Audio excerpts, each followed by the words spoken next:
महाराणा प्रताप और दानवीर भामाशाह। महाराणा प्रताप और चेतक का इतिहास। महाराणा प्रताप के नाम से भारतीय इतिहास गुंजयमान है। यह एक ऐसा योद्धा थे जिन्होंने मुगलों को छठी का दूध याद दिला दिया था। इनकी वीरता की कथा से भारत की भूमि गौरवान्वित है। महाराणा प्रताप मेवाड़ की प्रजा के राणा थे। वर्तमान में यह स्थान राजस्थान में आता है। प्रताप राजपूतों में सिसोदिया वंश के वंशज थे। यह एक बहादुर योद्धा थे जिन्होंने हर परिस्थिति में अपनी आखिरी सांस तक अपनी प्रजा की रक्षा की। इन्होंने सदैव अपने एवं अपने परिवार से ऊपर प्रजा को मान दिया। एक ऐसे राजपूत थे जिनकी वीरता को अकबर भी सलाम करता था। महाराणा प्रताप युद्ध कौशल में तो निपुण थे ही, लेकिन वे एक भावुक एवं धर्म परायण भी थे। उनकी सबसे पहली गुरु उनकी माता जयवंता बाई जी थी। महाराणा प्रताप का जन्म 9 मई 1540 मेवाड़ में हुआ था। राणा प्रताप सनातन हिंदू धर्म से ताल्लुक़ रखते थे और यह जाति से सिसोदिया राजपूत थे। प्रताप उदयपुर के राणा उदय सिंह एवं महारानी जयवंता बाई के पुत्र थे। महाराणा प्रताप की पहली रानी का नाम अजबदे पुनवार था। अजबदे सामंत नामदेव राव रामरख पनवार की बेटी थी। स्वभाव से बहुत ही शांत एवं सुशील थी। यह बिजोली की राजकुमारी थी। बिजोली चित्तौड़गढ़ के अधीन आता था। प्रताप की माँ जयवंता एवं अजबदेव की माँ अपने बच्चों के विवाह के पक्ष में थी। उस वक्त बाल विवाह की प्रथा थी। अजबदेव ने प्रताप को कई परिस्थितियों में उचित निर्णय लेने में साथ दिया था। वो हर तरह से महारानी जयवंता बाई जी की छवि थी। उन्होंने युद्ध के दौरान भी प्रजा के बीच रहकर उनके मनोबल को बनाए रखा था।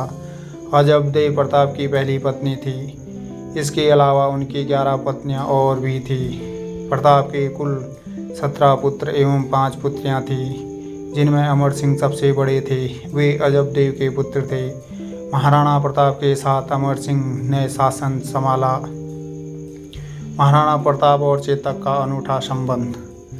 चेतक महाराणा प्रताप का सबसे प्रिय घोड़ा था।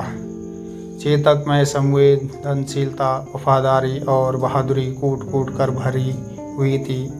यह नील रंग का अफगानी अश्व था। एक बार राणा उदय सिंह ने बचपन में प्रताप को राजमहल में बुलाकर 2 घोड़ों में से एक का चयन करने को कहा।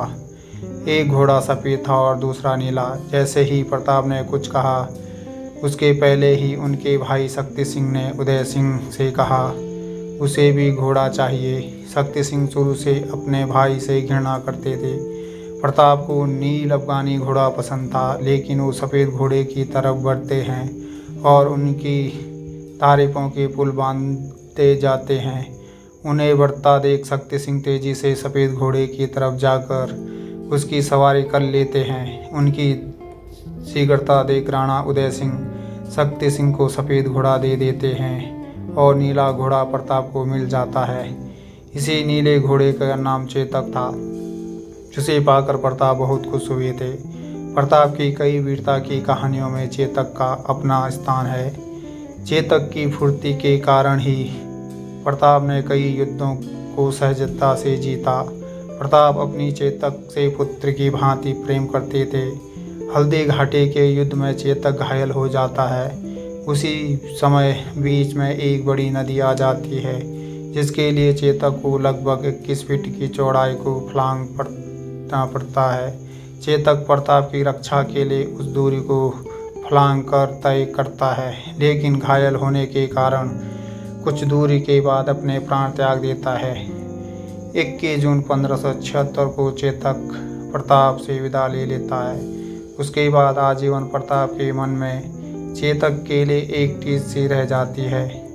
आज भी हल्दी घाटी में राज संबंध में चेतक की समाधि है, जिसे दर्शनार्थी उसी श्रद्धा से देखते हैं जैसे प्रताप की मूर्त को। महाराणा प्रताप और दानवीर भामाशाह। अकबर के द्वारा जहाँ जहाँ भी आक्रमण किया गया, वहाँ पर मुगलों की सेना ने काफ़ी ज़्यादा कोहराम मचाया, जिसकी वजह से अकबर का नाम सुनते ही बहुत से राज परिवार आत्मसमर्पण कर देते थे। परंतु जब अकबर का सामना राणा प्रताप से हुआ, तब अकबर को वास्तव में पता चला कि एक सच्चा हिंदू हृदय राजपूत सम्राट राजा क्या होता है। राणा प्रताप ने अपने वंश को कायम रखने के लिए संघर्ष करने का रास्ता चुना और उन्होंने अकबर के सामने कभी भी आत्मसमर्पण नहीं किया। राणा प्रताप काफ़ी दिनों तक जंगल जंगल भटकते रहे और घास की रोटियां खाकर अपनी पत्नी और अपने बच्चों को विकराल स्थिति में धैर्य के साथ रखा। संपत्ति के अभाव में सेना के टूटते हुए मनोबल को पुनर्जीवित करने के लिए राणा प्रताप के राज्य के दानवीर भामाशाह के द्वारा राणा प्रताप को अपना पूरा खजाना समर्पित कर दिया। हालांकि इसके बावजूद राणा प्रताप ने कहा कि सैनिकों आवश्यकताओं के अलावा मुझे आपके खजाने का एक पैसा भी नहीं चाहिए। बावजूद इसके भामाशाह ने राणा प्रताप को आर्थिक तौर पर सहयोग देने का वचन दिया और अपने वचन को निभाया भी। राणा प्रताप के बारे में अकबर ने भी कहा कि राणा प्रताप के पास सीमित साधन थे, परंतु इससे वो झुका नहीं और ना ही वो डरा। आपको पोस्ट कैसे लगी? अगर अच्छी लगी तो चैनल को लाइक, शेयर और सब्सक्राइब जरूर करें। धन्यवाद।